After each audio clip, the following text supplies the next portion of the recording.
Okay, so I got my angle iron clamped on temporarily where I'm going to weld it on day one.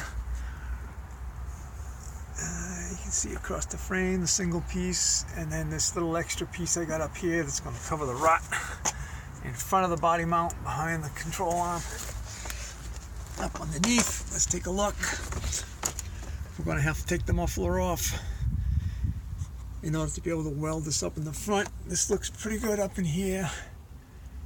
That is not really, that spot right there is pretty solid. Right there. Here's my front piece. I butted it right up against the front mount. And then here's my meeting with the second piece. We'll weld that in. And there's my 30 1/4 inch piece straight across the bottom.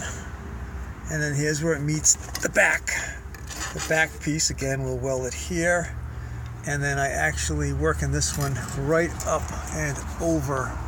It's going to go right up and over the trailing arm, the lower trailing arm, in the rear, and it's going to weld right into that bracket in the back. So we're going to weld all of that up nice and tight. I got a little bit of scab weld here that has to be ground off. It's not doing anything. It looks like it was just extra weld that actually missed the joint.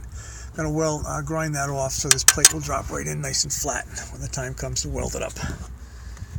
You can see it's about 1 inch from the top. I got about 1 inch down. It's 3 inch angle iron, 4 inch frame. Goes right up to the top, so the top is good all the way down.